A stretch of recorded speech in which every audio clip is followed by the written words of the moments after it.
You are now listening to the Paging Dr. Chanda podcast, where we talk all things related to mental health, life lessons, and the culture. My goal is to help each and every listener pursue and center wellness. I'm your host, Dr. Chanda, licensed clinical psychologist. Now let's get into it. I say it's the confidence for me. It's the confidence for me. I just want to say it confidently. Say it's the confidence for me. It's the confidence for me. Brought here and forced into slavery. And based on those traumas that we experienced during slavery, some of those same behaviors, the attitudes, the belief systems that we adopted as slaves can be passed down to generations after that. And that is why we see like the hyper. Yeah, amen. You're a treasure, Dr. Chanda Reynolds. Thank you so much. I'm just shutting up and listening. I'm learning so much. Happy New Year, everybody. It is the very first Wednesday of the new year, y'all. I'm so happy that you have decided to tune into another episode of the Paging Dr. Chanda podcast. I have some amazing guests lined up for the entire year of 2022, and I'm just excited to have you here along with me in this journey. So without further ado, I want to jump straight into just thanking you for listening, thanking you for being a part of my story, thanking you for leaving every review, every story post, any way that you've contributed to the growth and the progress of this podcast. I appreciate you. Thank you to every listener in Germany, every listener in the US, every listener in the UK and India, and I believe we have France as well. Like, this thing is literally out of the country. Like, we have streamers from everywhere, and I couldn't have gotten here without, of course, Jesus, and without you, and I appreciate that. So today is going to be very exciting because I have my girl who will be joining me. Listen, if you haven't heard of her directly, you've probably seen her work somewhere. She's the creator of Psychohairapy. She's contributed so much to different publications. She has so many books out there. You've probably seen her work on the Crown Act. And so I want y'all to give it up for my girl, Dr. Afiya Mbalashaka. Dr. Afiya, please join me. Dr. Afiya, I'm so happy to have you here. You know, I'm super excited to be here with the one, the only Dr. Chanda. Girl, so I'm super excited. I should be saying that about you. Like you're major out here. Like you're a big deal. Right? I really do appreciate you taking time out of your busy schedule to be here with me. So much love and respect for you and the contributions you have made to the field overall. Like it literally is like you're so silly.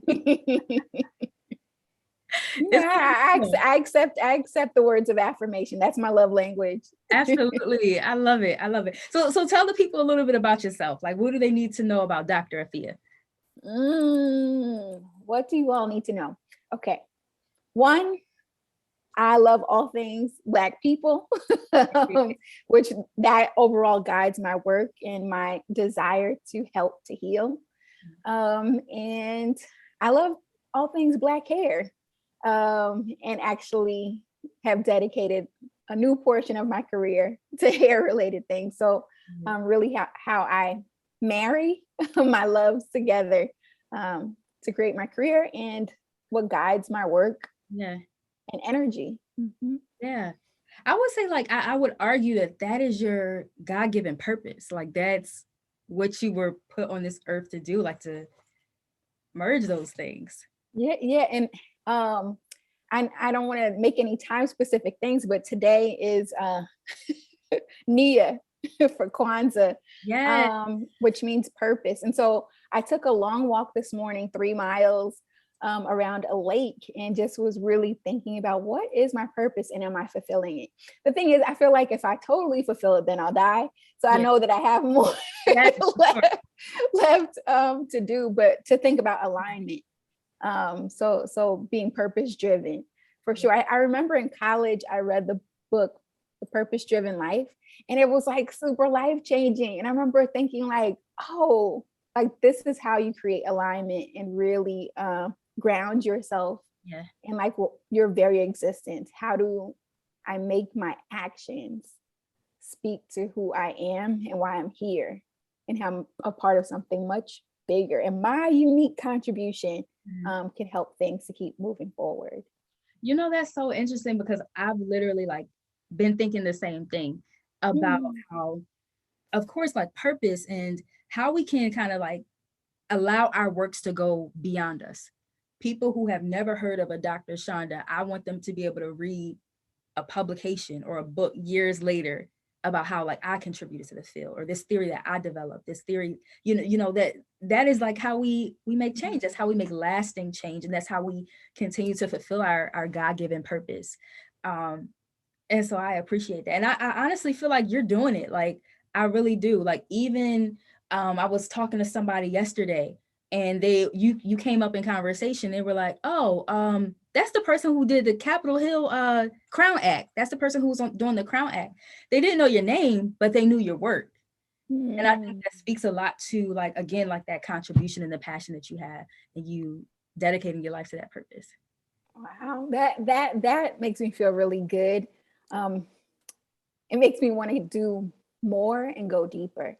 Right. In terms of, I think sometimes I'm conflicted as a mental health professional about how much to put out there about myself, right? Because there's this sort of veil that we're supposed to have privacy and not have everybody know our business. But I'm like, but kind of my business is what's supposed to be out there. Right. And so I'm glad that I've been able to find a unique niche to occupy, relating hair and mental health, and even in public policy now. That's amazing. Listen, I want to be like you when I grow up. Just putting that out there, because like, seriously, like, I definitely admire you, and like those contributions, and like the everything. If you're listening to the audio, Dr. Afiya is blushing so hard right now. I love it. I know you didn't even know Black people could blush like this, but it's coming through. I love it. So we definitely going to continue to talk about your work in the field, especially as it relates to psychotherapy. And I literally love that name. In our first segment, though, with Hot Off the Press. So that is our segment where we talk about the news. We talk about pop culture. We talk about wellness and how it relates to us as Black people, and just really having conversation about that. So we ready for Hot Off the Press? Yes, I'm ready. All right, let's go. So I'm going to read this article briefly. So it is about Insecure, an insecure ending. It says, after 5 seasons, Issa Rae's hit comedy series Insecure aired its final episode Sunday night. All of the characters fans have had watched them navigate love, friendships, and their characters in Los Angeles ended up in a good place. The series finale took place. The viewers were on an emotional journey as they saw Issa and their characters drive past her old apartment building in the dunes, having love triangles and choosing Jay Ellis, which is Lawrence, and Lawrence and her heal and unbreakable friendship with Yvonne, Origi's character, and Molly. And I am screwing this article all the way up, but they also likely shed a few tears with watching Molly. Y'all, transparency. My show notes are on the side of my computer, so it's just a little hard to read, but bear with me. Y'all get the point. They also likely shed a few tears watching Molly tie the knot in her Oscar de la Renta wedding gown. As the final episode debuted, Insecure cast members and fans took to social media to express their gratitude for their influential HBO show. Dr. Afiya, what were your thoughts on the final episode? Can I talk about my feelings? Because it was all yes. It was all feelings. I definitely was one of those people who cried at Molly's wedding. And it surprised me. It took me off guard because I've never cried during an Insecure episode ever. But it was something about her developing a secure attachment with someone. Because I think, in terms of very literal, thinking about Ainsworth and all these different psychologists for secure attachment versus insecure, I always think about the show in that way, in terms of the anxious, the avoidant, the disorganized attachment styles when it comes to relating to others. And I just felt like Molly's character had the greatest arc of the whole show. And so, not to say that a marriage means that someone no longer has relationship issues, but she really invested in herself. Like, she invested, she was reflective, took feedback. She had been going to therapy from the beginning, but like really had to negotiate her parents' wellness and planning and how to show up for people and how to receive support. Because I think that that's what happened this season, that she was more open to receiving and disclosing and getting care. Yeah. So, because of course I was totally Team Lawrence. I was from the beginning. I just felt like, because I watched the last episode with my husband, who had not seen season 1, 2, or 3. He watched 4 and 5 with me because those came out during the pandemic, and he was sitting and watching. But I had to explain to him why I was getting so emotional. Yeah. Because I'm like, you don't know, in the beginning things were real bad for Molly. So, or even explain. I'm like, yeah, because Issa had cheated on Lawrence. He was like, she did. Like, he didn't have that context to understand the ending of the relationship, or that Lawrence would be eating cereal on the couch all hours of the day to see how much he had grown and developed too. But yeah, it had me all in my feelings. Right. Listen, me too. Like I always cry at season finale, so I knew I was gonna cry. Like this one, like every time, Dr. Afiya, anytime I watch a series finale, I can't watch them. Like the other day, I was binging on Family Matters, and you get to the series finale episode, it's like, dang, like. See, now I never made it to the end of Family Matters, because the Stefan Urkel versus Steve Urkel stuff was just going so far, I couldn't keep up. I'm like, he's Bruce Lee now. Like, I couldn't keep up with that machine. So I did not see the final episode of Family Matters, but I was there from the beginning doing the Urkel dance. Right. In terms of and what was it? Urkelbot. I was scared to death of Urkelbot as a kid. But I would say the best episode of Family Matters ever was when he first became Stefan Urkel. I remember screaming as a kid and like it was so exciting that he had transformed. Maybe I just like the concept of transformation, and maybe that's what happened for Molly and Lawrence as well. Yeah. Maybe that's it. So even in that concept of like transformation, we saw like each character transform, and I thought it was very significant that they didn't do this transformation in like their early 20s and mid 20s, but this was a transformation that came throughout life. And they finally got to that state of happiness in like early to mid 30s, maybe even late 30s. I don't know, but they were in their 30s. That timeline was jumping around. Right. It was a little confusing, but I loved it. What do you think was like the significance of that? Why was that important to include in the show? I think a big part is the investment of time. I know that there are some people who were really frustrated with the timeline that happened, like in skipping things. They didn't show Molly's mother's funeral and all these different things. Like, how could you just skip over that?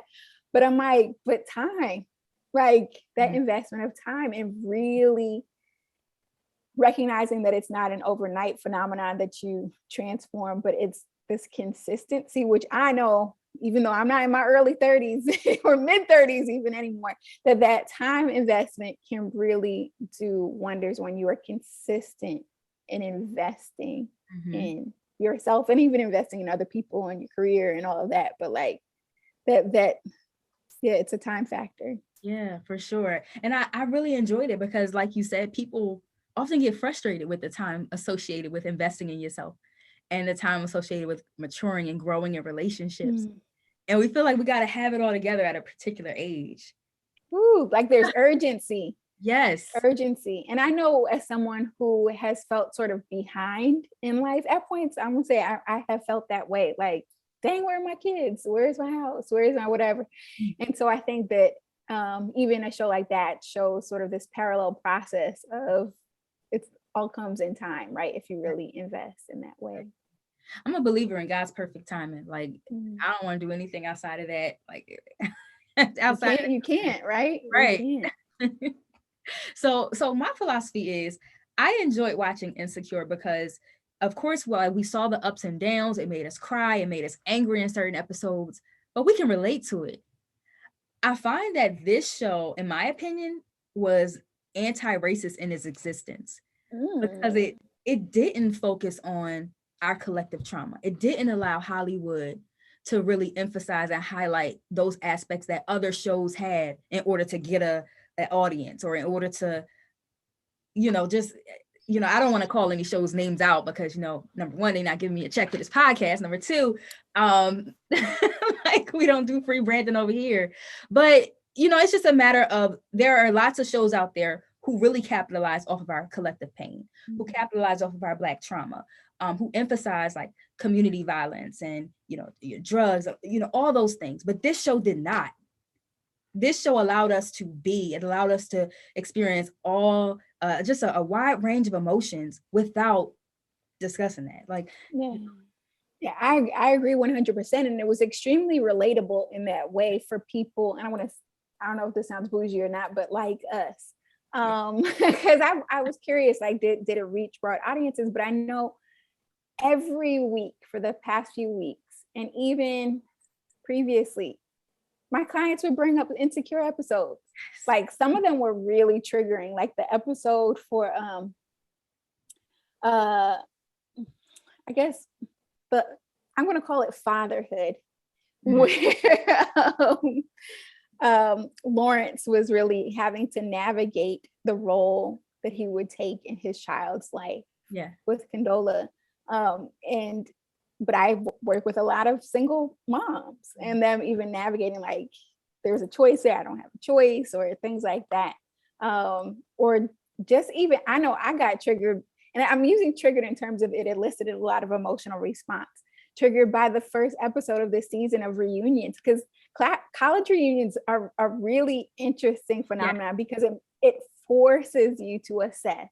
It forces you to assess your progress in terms of what you were able to achieve professionally, or even like how you look different. Like, it just, there's no way. And even Kelly navigating her death, as she would describe, it really gets people in an existential space, right? Therapeutically, that's very important for us to think about life, death, and everything in between, and especially purpose. And so I started thinking, and I'm like, what have things been like for me since college? In what ways have I transformed emotionally or not? In what ways am I still need a lot of growth and to learn. So yeah. And I love that you recognize that. Yeah, like, because personally, I feel as though we all should be in a state of changing, right? Because nobody has ever reached perfection.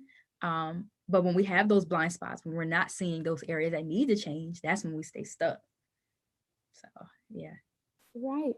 You're right, Dr. Chanda, doing a whole intervention on me. Okay, and I have to ask, so Issa Rae wore like so many different hairstyles throughout her seasons there, right? What were your thoughts on some of the natural hairstyles and like some of the things that she had displayed? Yeah, there was a whole visual narrative of her hair in particular that I felt like it was a character in the show. Like, legitimately, it was a person that had their own storyline, because I think her hair was reflective of her mood, identity, sense of fashion, income, emotional and relationship status. And I just really want to give praise to Felicia Leatherwood for really working magic. I've had the opportunity to talk with her at points, and just her saying that it's not like she has some specific hairstyle that like, this is what we'll do today, but she really kind of goes within and listens to spirit to create with her hands. Like, and so that's why I think the hairstyles were so meaningful, because it wasn't scripted. Wow. It was felt. It was felt like the kinesthetic sensation of Issa Rae's hair spoke to Felicia Leatherwood in that way. Love it.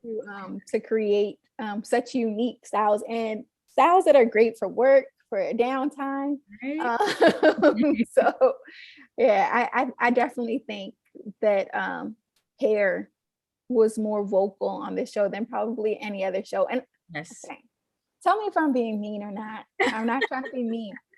But season 5, Molly's hair was the best it ever looked, with the low cut. Like, I'm like, yes.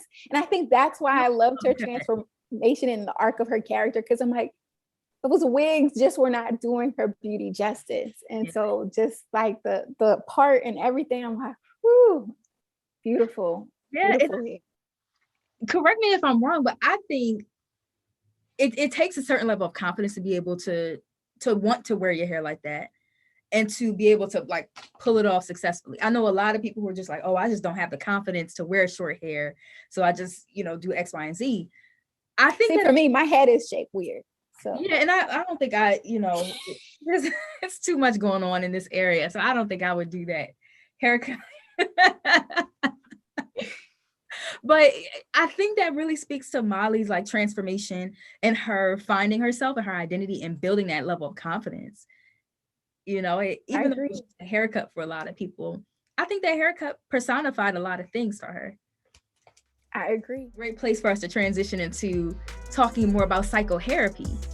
So talk to us about like what started your passion in hair and psychology, and what was the birth of psychotherapy? Like, how did you get to that point? I'm glad you're calling it a birth, because it was a whole pregnancy and delivery.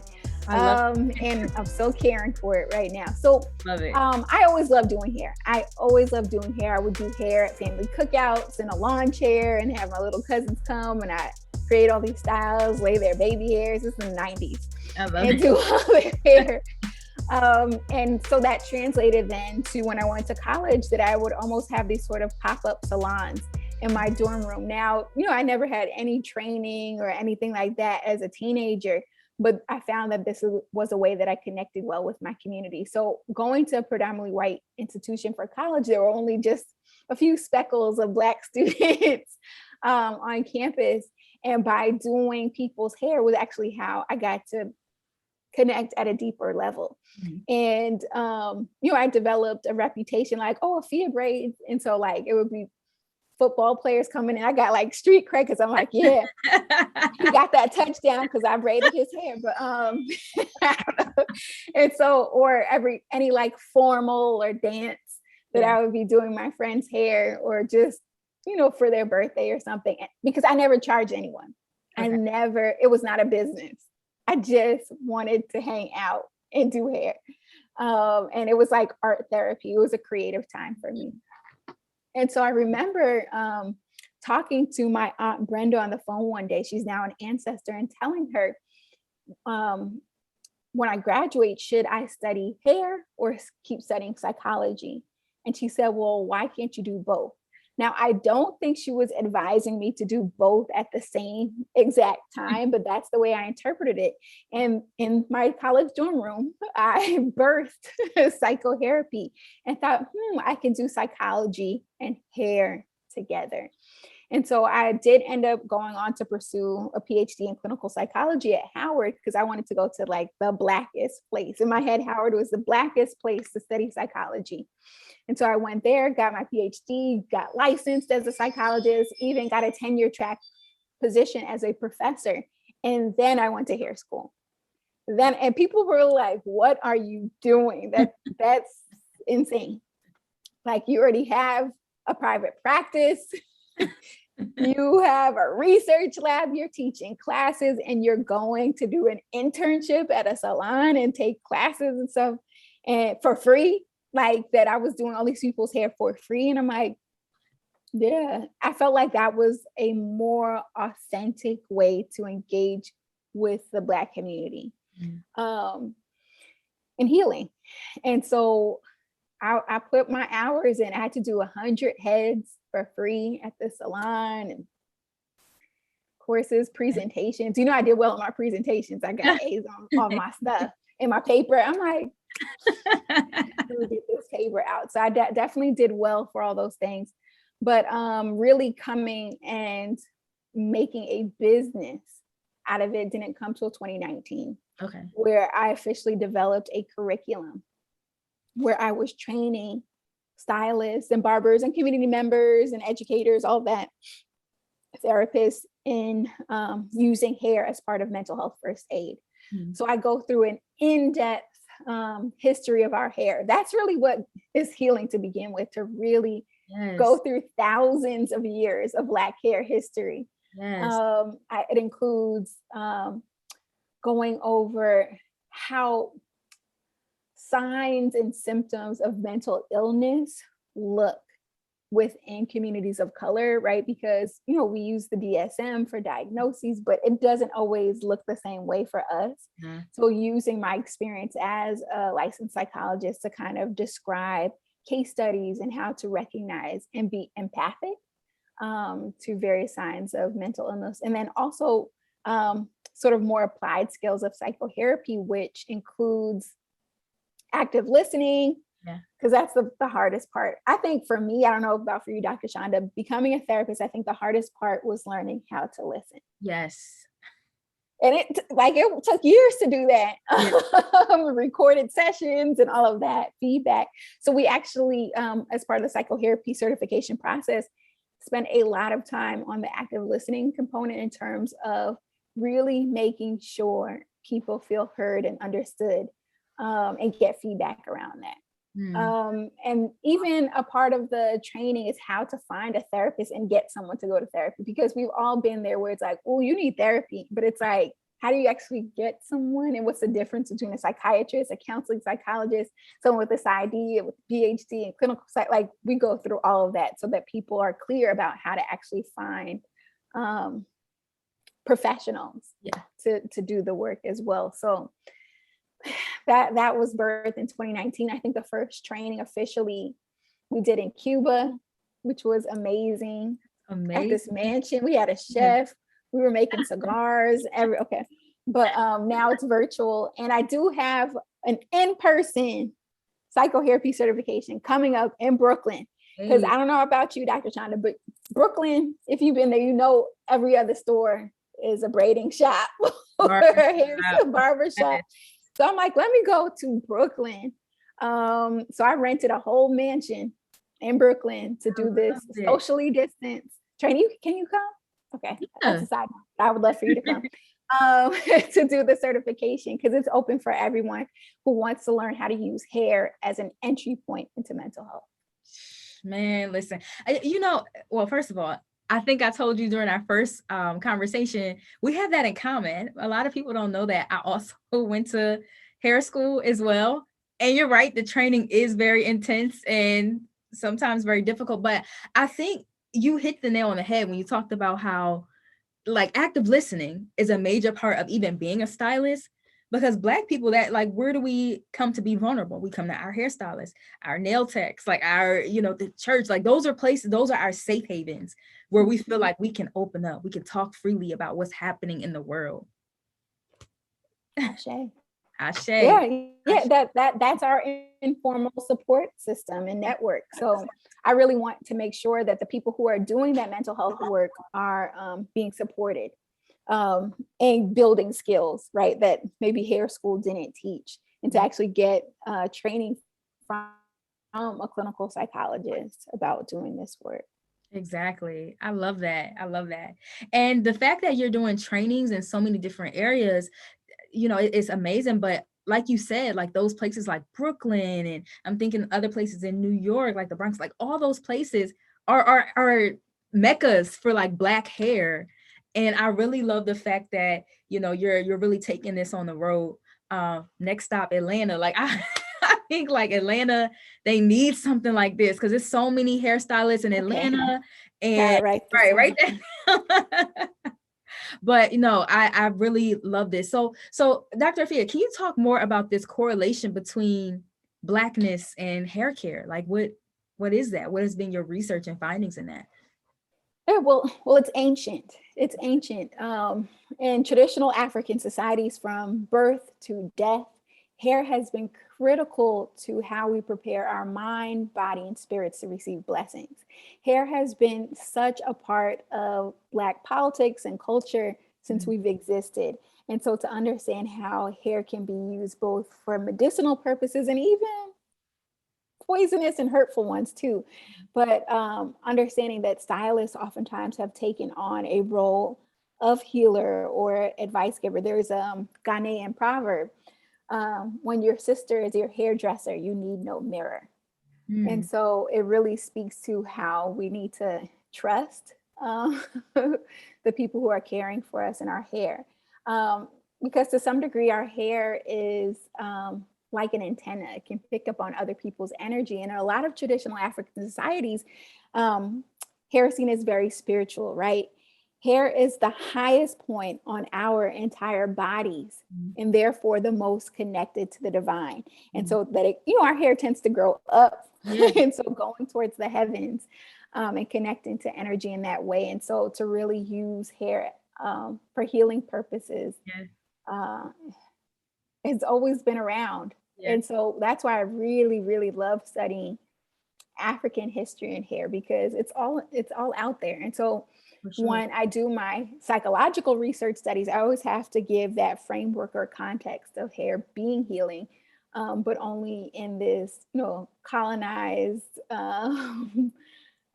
system has it been used to harm us.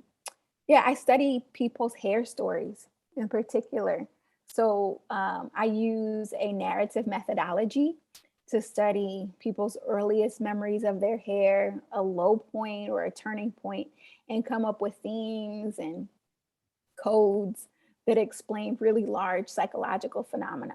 Right? We know what psychology is. It's the scientific study of behavior and mental processes. So basically, a lot of my research looks at what are our hair behaviors, why do we do those things, and how do we feel about it? What are our thought processes? And so I've really been dissecting and unpacking what's going on internally for people that maybe we're just seeing externally when it comes to hair. Wow, that is so deep. And I know I'm going to have you back to talk more about this, because like the research that you've done is so profound. And even hearing you talk about like those high and low points of hair, it makes me reflect on mine. Like, what were some of the low points I had with hair? And I remember, like, being a kid, my twin sister and I, we both had like really long, thick, big hair growing up. And that wasn't like, nobody was natural. We probably was like the only natural Black girls. People had perms, they had relaxers. So we was the eyeballs, like, and so I honestly, me and my sister, we didn't get comfortable with wearing our natural hair until like maybe 5-6 years ago. Like we've been natural most of our lives, but it wasn't something, because of these, like the colonization and like these messages of hatred pertaining to Black hair, even amongst Black people, how like that definitely can impact you, and that can impact confidence overall. And what's so profound, like I've seen you do this. I've seen you do like narrative therapy with Jessica. I don't want to call her the girl. Jessica Brown. Yeah, Jessica Brown. Yes, Jessica Brown, who is well known for the Gorilla Glue. I've seen you do this, and it worked. Like it really had her kind of like talking about her experiences. So it's amazing, and I love the work you're doing. Thank you. Thank you. It's funny because, as psychologists, we're oftentimes not exposing our work to other people because of issues of confidentiality. And so I recognize, again, we don't heal in isolation, and we definitely can build off of each other and collaborate to get stronger as therapists. So for you to witness that and to give me that feedback is really important for my growth and development as well. Yeah. And even hearing you say that, we're kind of like transitioning about how like us witnessing each other perform and like practice in therapy, it makes us stronger psychologists. I can say over the past few months, like I've became a stronger psychologist in my practice by working with you and our Black Women's Therapy group. Ditto. Same to you. Yeah. Our training model is to do everything by yourself, right? Yeah. See all your clients by yourself. And so I know I've grown tremendously because I'm like, ooh, Dr. Chanda, I wasn't even picking up on that. And that intervention you did was bomb. Like to witness in the moment, someone gather their observations and give someone feedback or direct someone to pay attention to something. Like, I'm like, you are on it.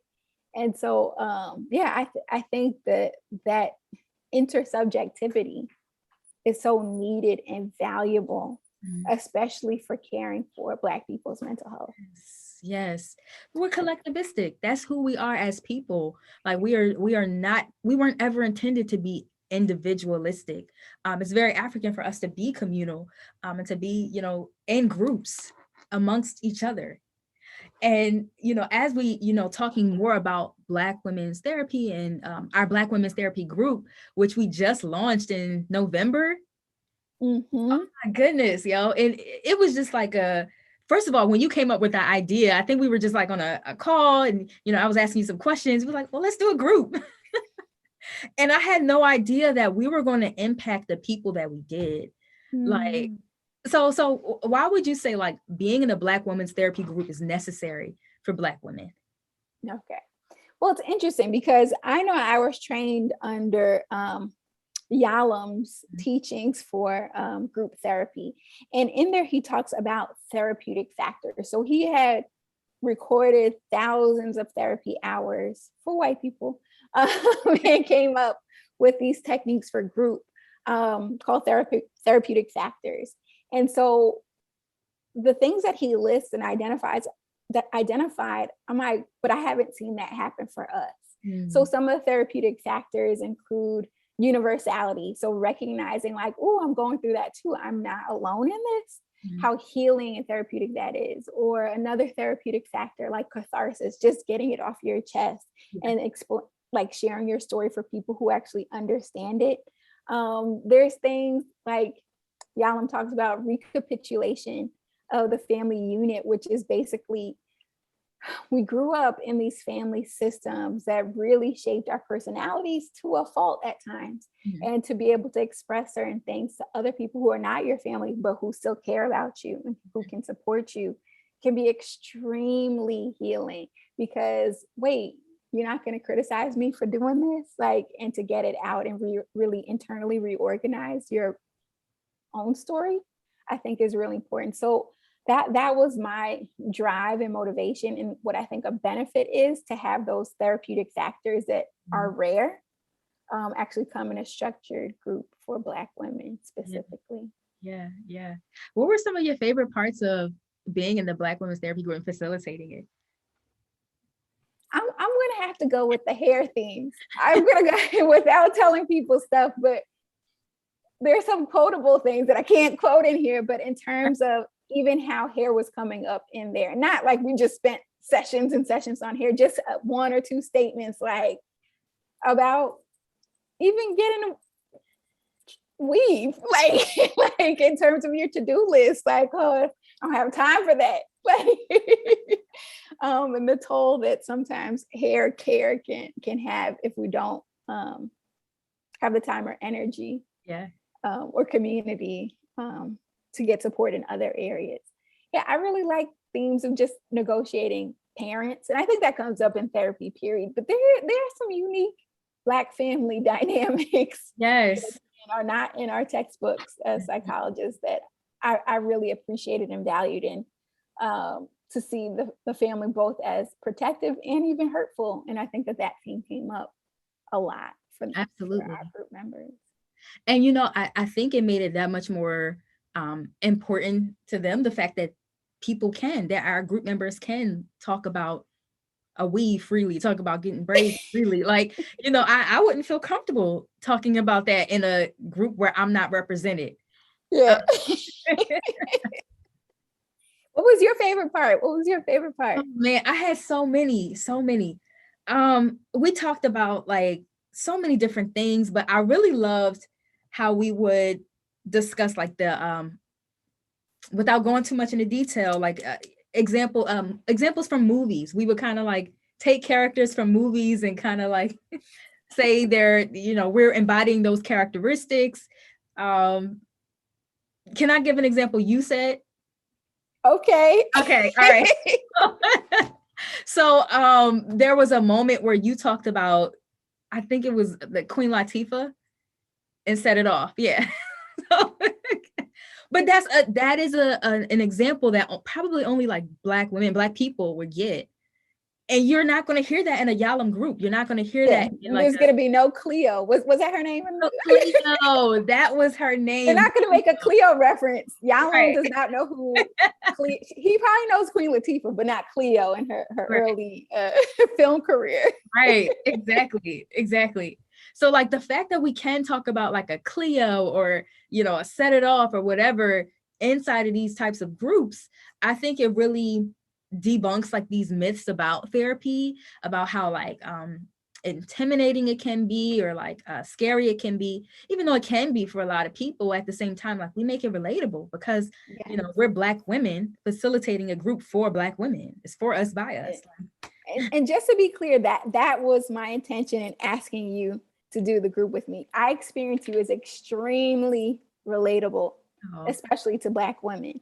And so I think that that's part of your purpose and mission too, to say like, we got PTSD too, like in terms of doing it for, you know, the culture, and recognizing that culture hugely impacts our healing processes, not just how we get sick, but our healing processes, and to make therapy something that's not scary, but something that's required and the best choice for yourself. Absolutely. I love it. I love it. So Dr. Afiya, if you have a listener right now who is contemplating on whether or not they should join our Black Women's Therapy group, what would you tell them? You want to heal? Do you want to heal? Can you make that a t-shirt? I know I always tell you things to put on t-shirts, but can you make that, like, I would wear that. Do you want to heal? Like, the choice becomes simple, right? Yeah. The choice is simple once you make that decision. This year, I've been totally into the self-help books. And so I've been reading all types of, it was a rough one.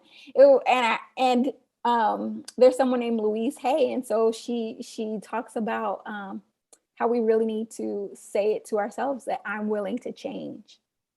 And so are you willing to change? Because otherwise therapy is not that helpful. I'm gonna be honest. If you are not willing to change, this might not be the time to start therapy. Mm-hmm. And that's okay. Yeah, if you are completely resistant, like, but going into something, if you're willing to change, if you're willing to heal, then doing it with other people, I think, amplifies the healing process, right? Because it's not just one therapist, 1 hour, but like, I think what happens with group therapy, we see how you interact with other people and can get feedback on that, notice patterns or themes, and then group members become co-therapists. Yes. And can get feedback and do interventions where to have multiple people hear about what's happening in your life in a safe and sacred space, I think is different and unique compared to one-on-one. One-on-one is great, right? There's different levels of readiness, but if you want like an intensified therapeutic process, I recommend group. I love that because, you know, a lot of people don't realize how, yes, being with a psychologist on a one-on-one therapy session is amazing. At the same time, I'm one person, and there's really, it's a limit to like what I can tell you in therapy and the interventions that I can provide.